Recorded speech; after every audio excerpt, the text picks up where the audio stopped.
I can feel it, you know. I can feel your troubled mind, 1,000 thoughts spinning around. This peace you seek, denying you. Restlessness within your heart, body, and soul. I know this more than you could imagine. To stay awake is not unpleasant, except when not by choice. I can understand, relate, but I also feel the exhaustion creeping up on you. Do you wish for help? Oh no, I cannot do anything from here. Nothing lasting.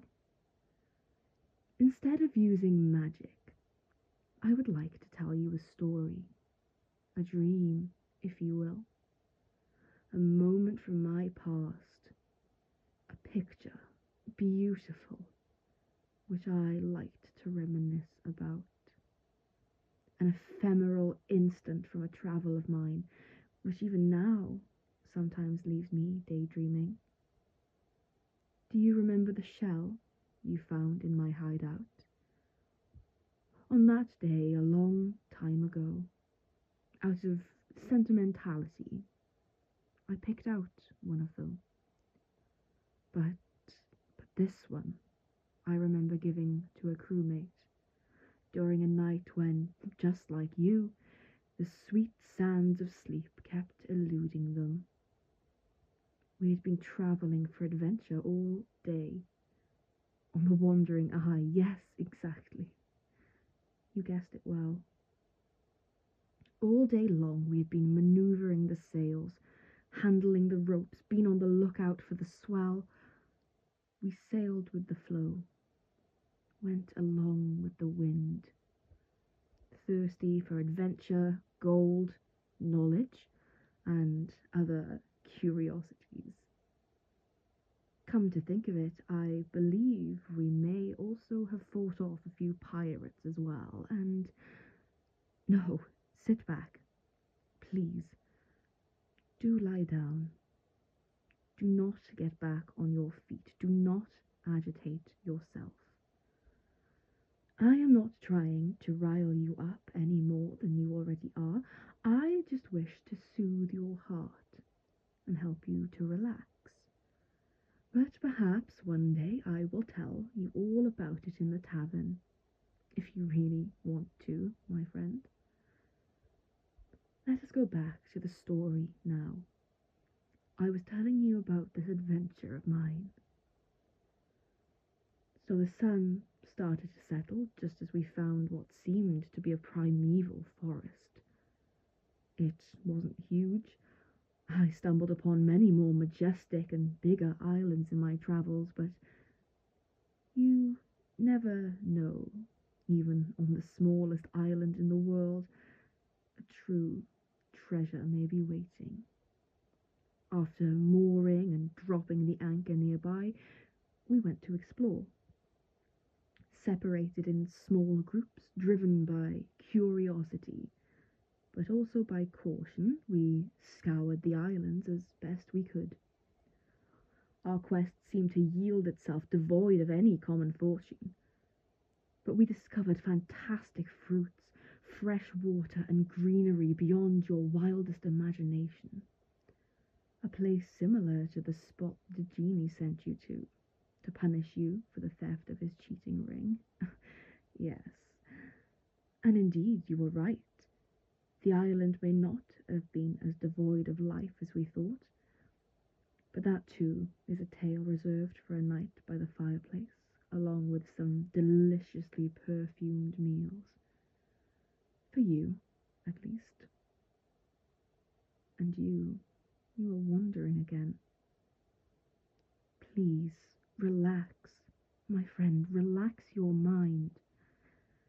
Close your eyes, breathe in deeply, and focus on my voice. Yes, thank you. That evening, after wandering the whole island, breathing in fragrant flowers while carefully listening to the chirps of wildlife. We tallied our reports. There was nothing. Nothing implying any sign of civilization. So we returned empty-handed, our hands bereft of anything but food and water. Although disappointed, we also felt relief. And in order not to waste this truthfully delicious moment, we gathered on the island to feast with some ceviche and fresh fruits. The joy of being alive and eating such fine meals quickly took over our greed. Of a far better mood sitting on the beach, we toasted to everyone's health. And as you may have already guessed it too, alcohol flowed. We finally relaxed. After a long day of work, all these celebrations, we were exhausted. We set up surveillance shifts both on the beach and on the ship, so as to maintain a constant vigilance. And then, after all of this, we prepared to sleep, with our stomachs full, our minds somehow dazed, and our hearts happy. A lot of my crew fell asleep in the sand, as dangerous as it may be and sound like, but we were young, and somehow too reckless. I loved this life. But just like you, that night, sleep kept failing me. Yet I was in a pleasant mood, excited even. Too much, perhaps. I would have kept on if sleep had not been such a precious resource back then. So instead of twisting and turning for unending hours, I chose to gaze at the stars. You know, I have always loved them. Not only are they the center of countless legends, but they also help us find our way, cradle us in their glow, a light like no other. And I will confess something. It is a cruel irony that the very day I finally sailed on the astral sea, I was no longer in control of myself. One day, perhaps. So that night, instead of tormenting myself, I chose to contemplate the canopy of the sky, my hands crossed behind my neck as a makeshift pillow. I felt an incredible peacefulness invading me.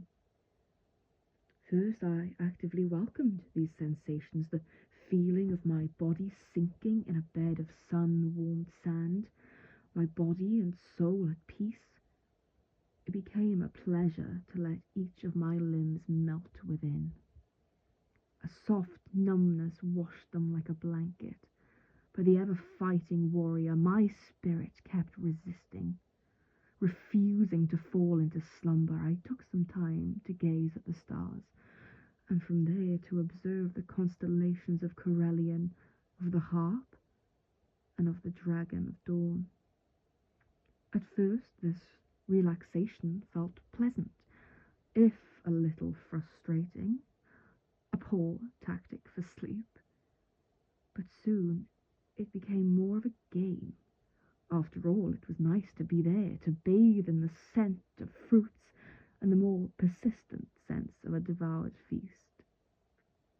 It was pleasant to feel it, the warmth of companionship, to be nestled within a sand cocoon under the slow, rhythmic song of the loving sea. But while I was admiring the beauty of the dragon, something happened. Something fantastic, something beautiful. It was gradually as if the stars were no longer seemingly unchanging dots, but as if they were coming to life with the flow of life itself. I had an impression that behind these geometrical shapes drawn by clusters of stars, veils filled with a faint and soft light was slowly unfolding and spreading, like the sails of celestial ships. It is more likely that these were the result instead of an illusion from the faraway light of millions and millions of stars, a phenomenon in which a halo may appear as a trompe-l'oeil from a specific angle, a configuration which it seemed I accidentally settled in that night. And that night my knowledge and wisdom wilfully turned themselves off to let my most naive and full of wonder dreams come in. It looked like the constellations were coming to life. An astronomer would not have dreamed of a more beautiful scenery, as if the very representations of these constellations were painting themselves in the sky. Furthermore, it looked as if they were living. It was as if from each of my breaths the stars were drawing a new source of energy, the very same propelling them forward in the sky. The dragon of dawn gently stretched its wide wings, and soon, like a fish in water, it started to move with an astonishing grace, as if moved by pure will or by an impossible wind itself. Around and perhaps sometimes in each constellation it did go.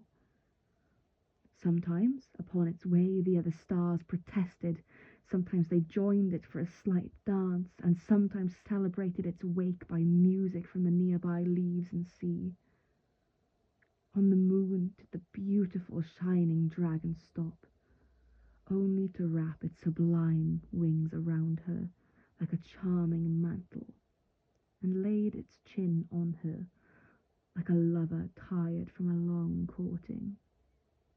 Its travel had exhausted it, but in spite of the rest it had decided to take, the dance did not end there. Oh no!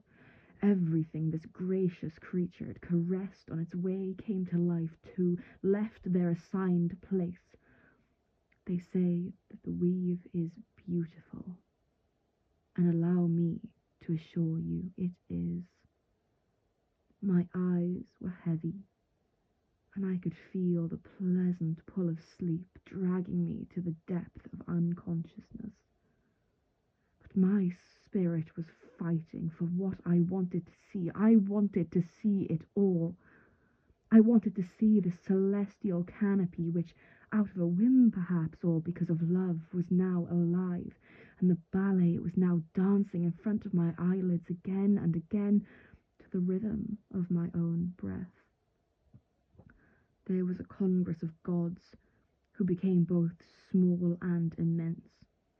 There, extraplanar creatures were squabbling, and there again a silhouette of a giant humanoid shape was brushing their hair like a river of stars.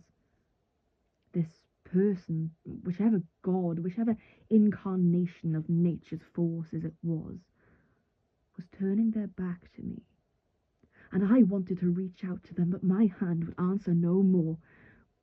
But it did not matter, for they felt me. They lightly diverted their indecipherable face to me, perhaps feeling my presence. With a marvellously sweet smile, they sent me a sign of peace, which I answered with an admiring heartbeat. I believe, but I am not sure, that my contemplation lasted for the entire night, this delightful internal flow during which my heart, body, and soul flew to the skies to follow the dance of stars. I did not know whether it was a dream or not. Was it a dream? Or a once-in-a-lifetime interstellar event only I was blessed to witness? If I told anyone, would I be called mad? Or just a delusional daydreamer? All I know is that when the sun rose and morning came, I had seen from my own eyes the stars travelling through the entire sky and settling, and whispering but one thing to me: see you later. Sleep well, my friend.